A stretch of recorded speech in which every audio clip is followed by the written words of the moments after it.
Today, I wanted to talk about self-care. Now, for many people, self-care tends to be something that we think about in terms of going to the spa or, I don't know, manicure and those kinds of things. And yet, what's really important, and this is a really important point for you to remember, is that your self-care is really reflective of how you see yourself. How you treat yourself is how you see yourself. So if you feel like the only time that you're worth going to the spa and doing the nails and the things is every so often, once in a while, and it's a special thing, then that's what you think you're worthy of. But I think even more fundamental than that is to dispel this notion that self-care is this thing that you do once in a while. Self-care is how you treat yourself every single day. Self-care isn't just about those moments. Self-care is about, what do you say to yourself every single day? Do you get enough sleep? Are you caring for your body? Are you caring for your well-being? That's all self-care. And like I said, how you treat yourself is how you see yourself. Because think about this. I know we've all had this where we've bought something, maybe we've been saving up for a really long time, something really expensive, something that really matters to us. Or we're in a relationship, whatever kind of relationship, whether it's romantic relationship, friendship, child relationship, with someone that we really love. How do you treat them? What do you say to them? Most of the time, we're really putting ourselves out to take great care of them, to make sure that they're well taken care of. Is everything okay in their world? And yet we never extend that same to ourselves. We don't give ourselves the very thing that we give to others that we love. And I read this beautiful book. It's by someone called Anita Murjani. And she says, how can you give to somebody else something that you cannot give to yourself?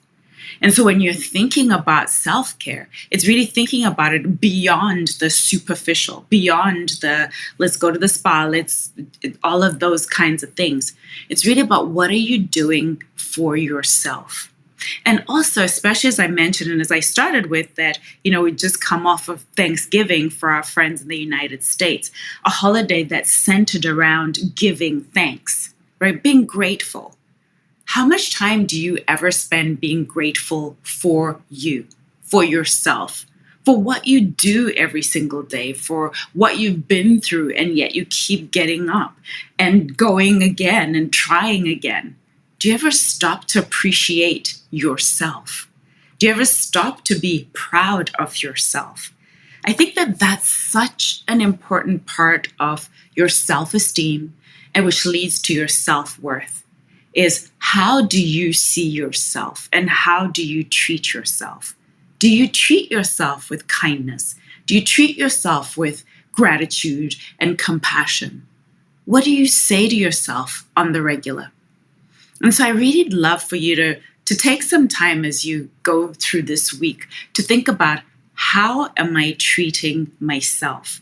Am I treating myself with the same level of kindness, love, compassion I would treat somebody else? And also to really stop and reflect, especially as we're coming to the end of this year, to think about going into the new year. As you go into the new year, what are the practices that you want to carry into the new year in terms of self-care? Like I said, we're so often so myopic in terms of thinking of self-care, just in terms of, spa date or getting our hair done. But what does that mean to you in terms of self-care when it comes to your boundaries? That's a form of self-care. What do you allow? How do you allow people to treat you? That is self-care.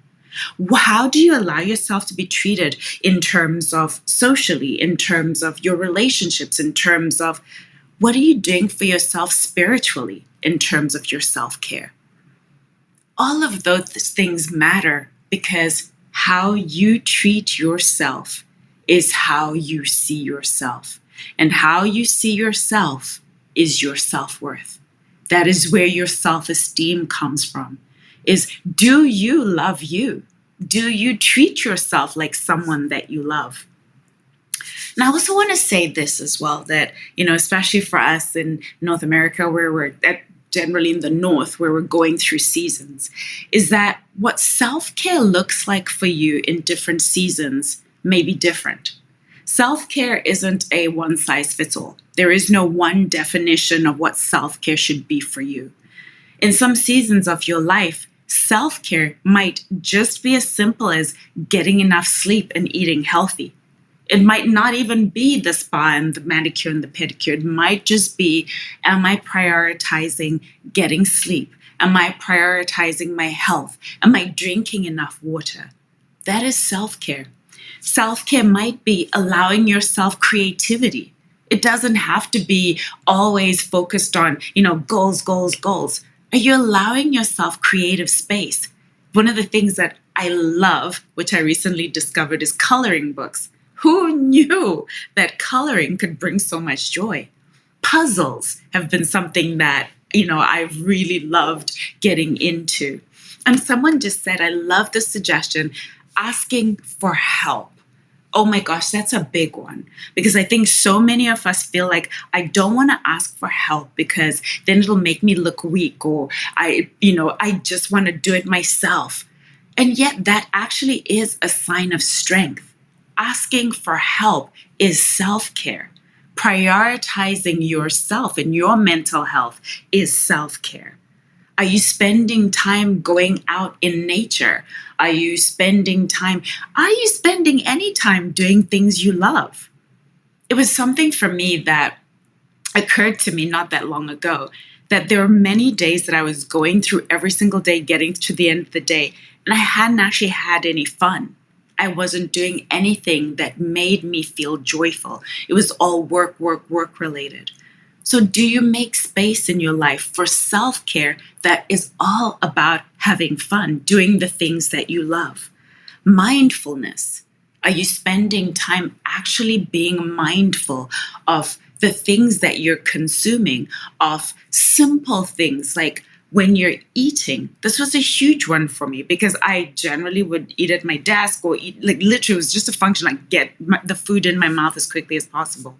But eating mindfully is a form of self-care. Allowing yourself the time to set the table, put flowers on the table for yourself, put a candle on there, to make your favorite meal, to put it on a nice plate. I was someone who grew up having the nice plates that we had for the visitors and then the regular plates. Using the nice plates and the nice cutlery and setting a spread for yourself and just really allowing yourself to savor, really tasting the food. That's all self-care. And so one of the things that I really want you to recognize is that self-care isn't necessarily, oh, I have to go and spend money, or I have to go to do all of these things. Sometimes it is as simple as that, allowing yourself to just sit and watch a sunrise, to allow your mind to rest, allowing yourself to rest. That's a big one for many of us. I know it was a huge one for me, that I felt like every minute had to be productive. I had to be doing all of the time. But sometimes self-care is doing nothing and not feeling guilty about doing nothing. Allowing yourself to just be, to waste a day. And I put that in quotation marks.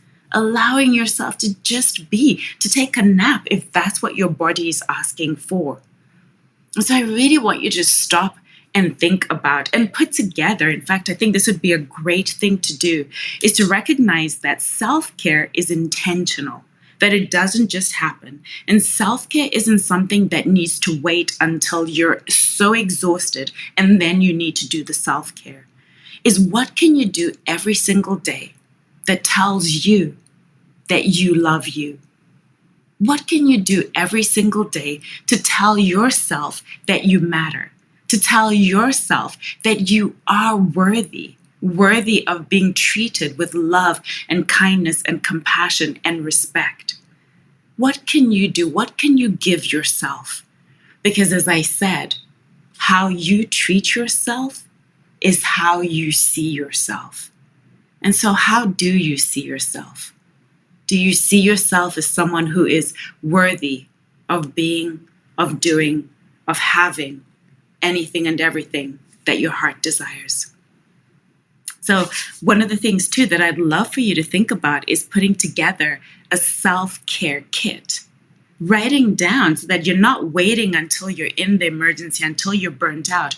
Writing down and thinking about, okay, what's a way every single day, and having things that you can pick that are fresh and exciting, that every single day you can pick one thing that you do that is from your self-care kit.